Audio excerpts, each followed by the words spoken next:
So we talk about the culture. So culture क्या होता है? तो जितनी भी थ्योरीज है it is about the culture. तो ये सोचो it is the starting of theory chapter, because सारी theories is about the culture. So हम कल्चर की डेफिनेशन लास्ट में देंगे. First will see characteristic of culture. Culture is a process. Culture एक process है. For example wearing burqa, what is a part of religion and practice of wearing burqa is your culture. Then wearing burqa क्या है? आपका religion का part है, लेकिन practicing wearing of burqa is a part of religion. And जो बुरका है वो आपका सिविलाइजेशन है. बुरका सिविलाइजेशन नहीं है, burqa is a part of civilization. ऐसी बहुत सारी चीज़ें will make a civilization. For example आपका बिलीव है टेम्पल इसी तरीके से बनना चाहिए, कुछ इस तरीके से. एक्शन, आप टेम्पल बना रहे हो, it is a part of culture. Object, जो आपका टेम्पल है itself, it's a part of civilisation. So belief is your religion, action part is your culture, and object part is a civilization. It's a part of civilization. For example, architecture. Style of construction, किस type का architecture बनेगा. For example European architecture अलग है, वहाँ पे glass ceiling बनेगी कि आराम से सनलाइट को ऑब्जर्व कर पाएँ, सनलाइट ज़्यादा से ज़्यादा ले पाएँ. तो आर्किटेक्चर किस टाइप का होगा? Is a part of culture. Style of construction is a part of culture. लेकिन जो कंस्ट्रक्शन है, जो बिल्डिंग बन रही है, is a part of civilisation. For example आपका थॉट पार्ट आपका रिलीजन है, एक्शन पार्ट आपका कल्चर है, object part is your civilisation. So thought, action, object, TAO, tao. So thought is a part of religion, action is a part of culture, and object is a part of civilization. Everything we do is a part of the culture. The way we speak, the way we worship, everything is a part of culture. And also it is a medium of carrying culture. So culture is also a medium of carrying culture, both horizontally and vertically. And language is the carrier of the culture. Horizontally, for example, globalization. Without language, we cannot learn about globalization. So language is a carrier of culture, both horizontally and vertically, like from one generation to another generation. इससे time change होता है, culture आपका change होता रहता है. पहले sati was a part of culture, but now it is not. So tradition change over a period of time. Culture is cumulative, subtractive and therefore dynamic. Culture static नहीं होता, it is dynamic. तो tradition change हो गया. For example cumulative मतलब add होते रहते हैं. For example add new element. For example pizza खाना, बर्गर खाना, तो क्यूमुलेटिव है. डिफरेंट सोसाइटी चेंज होती है, वैसे वैसे कल्चर चेंज होता है. सब्सट्रैक्टिव, जैसे अर्थन पॉट में पहले खाना बनाते थे, तो वो सारी चीज़ें चली गई क्योंकि अब हम गैस पे खाना बना रहे हैं. तो subtractive. Therefore it is dynamic. नई वर्ड्स आ रहे हैं लैंग्वेज में, कॉम्प्लेक्स वर्ड से हम सिंपल की तरफ जा रहे हैं. सिंपल लैंग्वेज यूज़ करते हैं, पहले बहुत कॉम्प्लेक्स लैंग्वेज यूज़ होती थी. सो देयरफॉर लैंग्वेज कल्चर क्या हमारा क्यूमुलेटिव एंड सब्सट्रैक्टिव है, मतलब ऐड करते हैं और कुछ घटाते भी हैं. Therefore it is dynamic. Culture is a social heritage that is followed generation after generation. So one point is the culture is a social heritage that is followed generation after generation. So he is Alfred Kroeber, Alfred Louis Kroeber, 1876-1960 इन्होंने किया था B experiment. सो क्रोबर ने किया था experiment on the bees. He observe the colony of bee. In the colony of the honey bee, वहाँ पे queen थी, एक क्यून थी वहाँ पे. At the one point of time सिर्फ एक ही फर्टाइल फीमेल रहती है हनी बीज में. अदर फीमेल्स क्या होती है? इनफर्टाइल होती है. उनका काम क्या होता है? जो भी फर्टाइल क्यून जो एग देगी उसकी रक्षा करना. So drones are fertile male. Drones क्या होते हैं? Fertile means they keep on meeting with the queen fly, and ये मेट करते रहते हैं विद द क्यून फ्लाई. अगर क्यून फ्लाई की डेथ हो जाती, जो फर्टाइल फीमेल थी उसकी डेथ हो जाती, any worker feed on jelly, worker get converted into fertile female. जो जेली पे खाएगा, जो जेली पे फीड करेगा, वो जो वर्कर होगा it get converted into fertile female. फिर वो क्यून बन जाएगी. और at a point of time सिर्फ एक ही फर्टाइल फीमेल होती है हनी बी में. क्या ये एक लाइफ स्टाइल है या ये इंस्टिंक्ट वेज है? इंस्टिंक्ट वेज, जैसे हमारा रिप्रोडक्शन इज अ इंस्टिंक्ट वेज, हमारी जो बायोलॉजिकल नीड है इट्स अ इंस्टिंक्ट बेस्ड. तो ये क्या ये हनी बी की लाइफ स्टाइल है या ये इंस्टिंक्ट बेस है या बायोलॉजिकल नीड है? तो ये क्वेश्चन आता है, is a culture is unique to human being. क्या ये कल्चर है या कल्चर यूनिक है ह्यूमन बीइंग का? क्रोबर ने क्या किया? एग्स लिए और हनी बीज को आइसोलेशन में ग्रो किया. तो जो ग्रोन अप हनी बीज थी उन्होंने दे show up follow the same life style, और उन्होंने भी सेम लाइफ स्टाइल स्टार्ट की. जैसे हनी बी क्यून होगी और सारी जो बीज होंगी और दूसरी बीज होगी इनफर्टाइल फीमेल्स होंगी, इसकी रक्षा करेंगी क्यून बी की. तो लाइफ स्टाइल यहाँ पे हेरिडिटरी है नेचर के साथ, मतलब इंस्टिंक्ट बेस है. इस केस में life style is hereditary nature and is a instinct base. Culture आपका इंस्टिंक्ट बेस नहीं होता, it is passes from one generation to another generation through observation and learning. तो मतलब ऑब्जर्वेशन एंड लर्निंग से culture pass होता है from one generation to another generation. एक लड़के को मुगली की तरह जंगल में अगर आप बड़ा करोगे तो वो पेरेंट्स के लाइफ स्टाइल को फॉलो नहीं करेगा, बिकॉज कल्चर सिखाया जाता है through observation and learning. And language is a carrier of culture. Language carry करता है culture from one generation to another generation, या हॉरिजेंटली एंड वर्टिकली. देयरफॉर हमारा कल्चर क्या is a social heritage and culture is unique to human being. ये भी हम बता सकते हैं क्रोबर्स एक्सपेरिमेंट से. Culture is a unique to human being, ये हमें पता चलता है थ्रू क्रोबर्स एक्सपेरिमेंट. सो ये क्रोबर इन्होंने एक्सपेरिमेंट किया था हनी बीज पे. So he is American anthropologist. A.L. Kroeber means Alfred Louis Kroeber. A.L. Kroeber is American anthropologist from 1876 to 1960. इन्होंने PhD की थी फ्रांस बोआज के अंदर, तो he did his PhD under France Boaz. A.L. Kroeber. So human being के अलावा जिन species में particular pattern of behaviour है, mostly it is instinct based. Other than the human, if any other species has a particular pattern of behaviour, mostly it is instinct based, means biological होता है. Therefore it is hereditary, whereas lifestyle or behavior of human is mostly ideological and therefore it is not hereditary and culture is to be learned and taught. तो आपका जो culture होता है वो hereditary नहीं होता, it is to be learn and taught. इस type के इंस्टिंक्ट बेस्ड कल्चर को बोलते हैं proto culture. It's known as proto culture.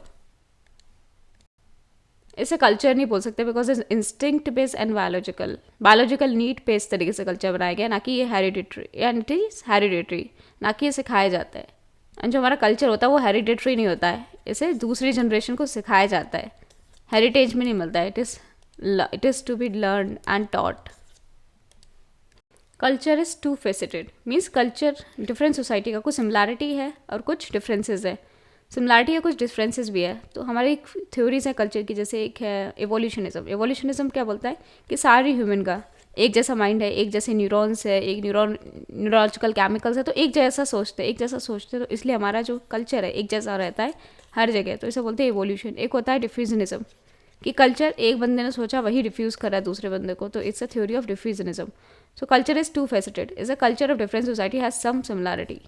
तो ये यूनिवर्सल एलिमेंट हो गए कल्चर के. तो सिमिलैरिटी रहती है, जैसे मैरिज, हर कल्चर में देखेगा marriage, family, kinship, religion, society, ये हर एक सोसाइटी में मिलेगा. तो ये क्या है, यूनिवर्सल चीज़ें हैं अपने कल्चर में. तो टू फेसेटेड मीन्स कुछ सिमिलैरिटी है, कुछ डिफरेंसेस हैं. At the same time culture different society का डिफरेंट भी होता है in many ways. Specific feature होते हैं कल्चर का, वो डिफरेंट होते हैं. तो कल्चर इज़ टू फेसेटेड. कुछ कल्चर में, दो कल्चर्स में कुछ सिमिलैरिटी रहेंगी, कुछ डिफरेंसेस रहेंगे. फिफ्थ कैरेक्टरिस्टिक है कल्चर की, that language is a part of culture. Culture का ही पार्ट है लैंग्वेज. सो पूरा कल्चर है, कल्चर में एक पार्ट है language and also medium of both horizontal और वर्टिकल फ्लो ऑफ कल्चर. तो चाहे हॉरिजेंटली फ्लो कराना, वर्टिकल फ्लो कराना हो, language is a medium of the transmission of culture both horizontally and vertically. क्रोबर ने एक बहुत इंटरेस्टिंग एक्सपेरिमेंट किया. क्रोबर हमने देखा था अमेरिकन एंथ्रोपोलॉजिस्ट. इन्होंने इंटरेस्टिंग एक्सपेरिमेंट किया on the account of anthropology in which he emphasized on the language. इन्होंने फोकस किस पे किया, language. He even classified the races in the name of linguistic families. Races को भी क्लासीफाई किया in the name of linguistic family. The D.N. Majumdar की बात करें, has also done a similar exercise and identify the racial elements in India. Racial elements को identify करते time उन्होंने भी सेम काम किया जो क्रोबर ने किया था. So Dravidian language family as a criterion of naming people race as Dravidian. तो द्राविडियन क्या लैंग्वेज फैमिली है, तभी उन लोगों को जो द्राविडियन बोलते हैं उनको बोल दिया द्राविडियंस. से बंगाली पेरेंट्स थे इनके D.M. मजुमदार के, that is Dhirendra Nath Majumdar. Is an anthropologist. 1903 to 1960, बहुत ही जल्दी इनकी डेथ हो गई थी. एंड इन्हें मास्टर ऑफ एंथ्रोपोलॉजी ने यूनिवर्सिटी ऑफ कलकत्ता से किया था 1924 में. D.N. मजुमदार. सो इन्होंने भी की थी similar exercise in identify the racial elements in India. जैसे द्राविडियन लैंग्वेज फैमिली जो फॉलो करते हैं उनको बोलते हैं, उन लोग को क्या बोलते हैं, द्राविडियंस. एंड जो आर्यन लैंग्वेज फॉलो करते हैं उनको बोलते हैं Aryans. So Aryan language family has criterion of naming other language as Aryans. तो हमारे जो आर्यंस हैं, द्राविडियंस है, क्या है, ये दीज आर रेशियल ग्रुप. लेकिन इन रेशियल ग्रुप को हमने नाम दिया है after their language. So this is the important language कि हम द्राविडियन और आर्यन जो लैंग्वेज के लोग हैं उनको हम लैंग्वेज, उनकी जो लैंग्वेज उनके नाम पे दे रहे हैं. These are races are named after the language. Therefore this is the importance of language. तो पहले जिस बंदे ने शादी क्यों की, किस लिए की थी, biological reason, because sex is a biological need. लेकिन आज लोग शादी करते हैं बिकॉज ऑफ सोशल रीज़न. मन नहीं है तब भी करना पड़ेगा, तो it is a because of social reason. तो इसलिए कल्चर को बोला गया इट इज़ ऑर्गेनिक. मतलब पहले क्या ऑर्गेनिक, मतलब ह्यूमंस ने ही बनाया है. So it is organic. At the same time, eight the time of origin it is organic. जब हम चीज़ बनाते हैं, क्यों बनाते हैं, क्योंकि बायोलॉजिकल नीड्स होती है. कोई चीज़, कल्चर, फैमिली, सोसाइटी, ये सब क्यों आया, because it was need of the time. So culture is organic at the time of the origin, but over a period of time it becomes super organic. मतलब फिर वो हमारा सोसाइटी का part बन जाता है. अगर सपोज हम शादी नहीं करते हैं, it's a part of the society, तो हम क्या होगा, हम लोग को अलग तरीके से देखा जाएगा. तो पहले फॉर एग्जाम्पल जिस मैन ने शादी की होगी, it was because of biological need. लेकिन आज अगर आप शादी करते हो, it is because of social need. Society को ज़रूरत है बिकॉज ऑफ सोशल नीड.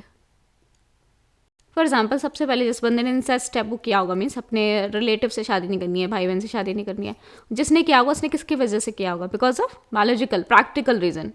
लेकिन आज क्यों होता है इनसे स्टेप बुक? Because of social reason, because of societal pressure. Otherwise society with criticise. तो देयरफॉर कल्चर को बोला जाता है ऑर्गेनिक. जब ओरिजिन होता है, at the time of origin it is organic, but over a period of time it become super organic. चलिए पहले क्या करते, हमें घर चाहिए था. फॉर एग्जाम्पल क्यों घर चाहिए था? बायोलॉजिकल नीड है, प्रोटेक्शन के लिए. आज हर बंदा घर पे रह रहा है बिकॉज ऑफ सोशल नीड. सड़क पे रहोगे तो आपको बेकार ही समझा जाएगा. तो इसलिए सोशल नीड की वजह से आपको अच्छा घर बनाना पड़ता है. जैसे घर में रहते हैं हम, जैसे कपड़े पहनते हैं, तो पहले कपड़े पहने थे बिकॉज बायोलॉजिकल नीड थी, ज़रूरत थी कपड़े पहनने की, नहीं तो ठंड लग जाती या बचने के लिए. लेकिन आज हम पहन रहे सोशल रीज़न. अगर पहनने की ज़रूरत नहीं तब भी पहन रहे हैं. We are wearing cloth because of social reason. पहले जो इंसान शादी करता था बायोलॉजिकल रीज़न के लिए, आज कर रहा है सोशल रीज़न के लिए. सोशल रीज़न के लिए. कल्चर होता है हमारा historical. Culture is historical. Culture is historical, जैसे ओल्ड होता है, बहुत सालों से चला आता रहता है, तो इट इज़ ओल्ड. तो बहुत ही over a period of time culture बनता है. तो पहले तो ट्रेडिशन होता है, ट्रेडिशन बनता है कल्चर का पार्ट. जैसे फोक वेव्स होता है, ज़्यादातर लोग वो काम कर रहे हैं. फॉर एग्जाम्पल ज़्यादातर लोग शादी कर रहे हैं, फिर वो ट्रेडिशन बनता है, फिर वो कल्चर बनता है. तो culture is historical, it is old. Then culture is adaptive. Life style changes according to situation. For example अगर आप पहाड़ी इलाके में जाओगे तो आपका कल्चर अलग होगा, अगर प्लेन इलाके में रहोगे अलग रहेगा. तो कल्चर क्या होता है? अडेप्टिव होता है. जैसे जैसे इन्वायरमेंट होता है उस तरीके से आपका कल्चर चेंज होता रहता है. तो life style changes according to situation. Culture is adaptive. Then culture creates the need and satisfy the need. Culture ही नीड को क्रिएट करता है एंड वही सेटिस्फाई करता है. तो कल्चर क्या करती है? नया नीड को क्रिएट करती है, उसको सेटिस्फाई भी करती है. फॉर एग्जाम्पल लिफ्ट जो है क्यों है? बिकॉज मल्टी स्टोरी बिल्डिंग बननी है, जगह कम है तो एक के ऊपर एक बिल्डिंग बन रही है. जहाँ पे जगह ज़्यादा है वहाँ पे मल्टी स्टोरी बिल्डिंग की ज़रूरत ही नहीं है. तो मल्टी स्टोरी बिल्डिंग बन रही है बिकॉज उसकी वजह से क्या है? लिफ्ट आई है. लिफ्ट की नहीं तो ज़रूरत ही नहीं होती. तो इस तरीके से एक नई नीड क्रिएट की है कल्चर ने, उसको सेटिस्फाई भी कर रहा है लिफ्ट बना के, कि आपको ऊपर जाना है तो थक जाओगे जीने से, इसलिए लिफ्ट बनाई है. So culture is adaptive and it's creates the need and also satisfy the needs. For example apartment culture आ रहा है, उसकी वजह से लिफ्ट आ रही है. So it also creates the need and satisfy the needs. Culture makes human a social animal. Culture provide solution to complex problem. तो हमें क्या बनाता है? कल्चर सोशल एनिमल बनाता है. कल्चर प्रोवाइड करता है solution to complex problem. Then culture keeps human relation stronger. हमारे स्ट्रॉन्गर जो रिलेशन होता है वो स्ट्रॉन्गर बनाता है. फॉर एग्जाम्पल कल्चर है शादी करने का, तो उससे क्या होगा? हमारे रिलेशन ह्यूमन्स रिलेशन स्ट्रॉन्गर बनते हैं, फैमिली आपस में जुड़ती है. कल्चर हैज़ ए स्ट्रक्चर होता है कल्चर का. स्ट्रक्चर कैसे? से कल्चर बनाते हैं, कल्चर पैटर्न बनाते हैं, कल्चर कॉम्प्लेक्सेस, फिर होता है कल्चर ट्रेड्स और उसके अंदर होता है कल्चरल एलिमेंट्स. देन अगर एक कल्चर कंटेक्स्ट की बात करें, when the custom of believe tradition is no longer acceptable because it does not satisfy the human need, it must be modified. For example dhoti पहनने का कल्चर था, तो पहले क्या होता था? बहुत गर्मी लगती थी, धोती पहनते थे. लेकिन आज क्या पैंट्स पहन रहे हैं? कोई धोती पहनना, क्लास में आ रहे हैं धोती पहन रहे हैं, सही से चल भी नहीं पाएंगे. तो आज वो नीड सेटिस्फाई नहीं हो रही है, तो इसलिए क्या हो रहा है? धोती चेंज हो गई. तो जब ट्रेडिशन जो भी है एक्सेप्टेबल नहीं होता है बिकॉज आपकी ह्यूमन नीड्स को सेटिस्फाई नहीं कर रहा, तो वो मॉडिफाई हो जाता है कल्चर का पार्ट.